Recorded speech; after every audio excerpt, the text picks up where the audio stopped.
আমাদের তারেক রহমানকে তারা গ্রেপ্তার করে এবং তাকে মেরে ফেলার চেষ্টা করা হয়। এবং শুধু মেরে ফেলার চেষ্টা, তাকে ফেলে দিয়েছিল। তিনি কোনো মতে আল্লাহর রহমতে, আল্লাহর ইচ্ছায় তিনি বেঁচে গেছেন। কিন্তু তিনি বিদেশে গিয়েছেন চিকিৎসার জন্য, কিন্তু তার নামে মিথ্যা মামলা দিয়ে তাকে মেরে ফেলার ষড়যন্ত্র, তাকে বাংলাদেশে নিয়ে এসে তাকে মেরে ফেলবে, এইরকম একটা ষড়যন্ত্রের মধ্য দিয়েও তিনি যখন দেশনেত্রী বেগম খালেদা জিয়াকে যখন গ্রেফতার করা হয়, তারপরে তিনি এই সব বিএনপির হাল ধরে সমগ্র বাংলাদেশকে তৃণমূল পর্যায়ে থেকে শুরু করে উপরে নেতৃত্ব পর্যন্ত তিনি সংগঠিত করেন। বিএনপি একটা দল হিসাবে সারা বাংলাদেশে আন্দোলনের মধ্য দিয়ে সেই একদম নিচু থেকে উঁচু পর্যন্ত একটা নাম ছিল, একটা বিশ্বাস ছিল যে বিএনপি বলতে হাসিনা সরকারের আতঙ্ক ছিল।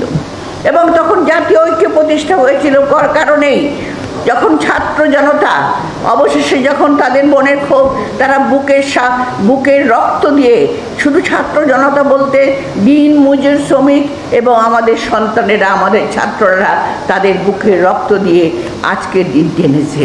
5ই আগস্ট অবশেষে শেখ হাসিনা সেই দানবীয় সরকার পালিয়ে গেছে।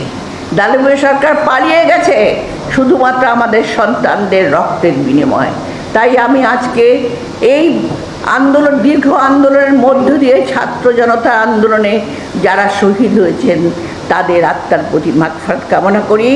একই সঙ্গে ছাত্র জনতাকে সবাইকে আমরা অভিনন্দন জানাই, কারণ জনগণের আশা আকাঙ্ক্ষার প্রত্যাশার জন্য তারা কিন্তু তাদের বুকে রক্ত দিয়ে দেশকে অবশেষে স্বাধীন করেছে।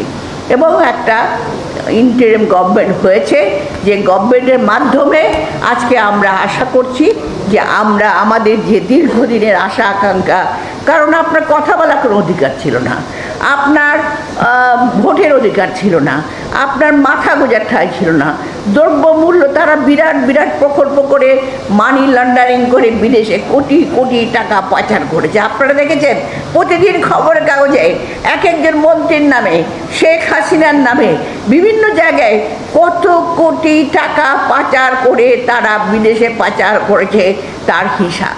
বাংলাদেশের ব্যাংকগুলো খালি হয়ে গেছে, আর সাধারণ মানুষ ধুকে ধুকে মরছে। তারা নুন আনতে পান্তা ফুরিয়েছে, তারা খেতে পারে নাই, তাদেরকে জীবনযাপন অতিষ্ঠ হয়ে গেছে। বেকার যুবকরা কেউ রিক্সা চালিয়েছে।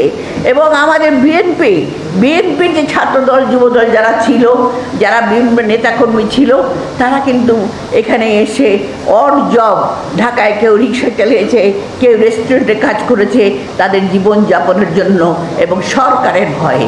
আমরা ছিলাম আতঙ্কিত, আমরা ভয়ে অস্থির থাকতাম।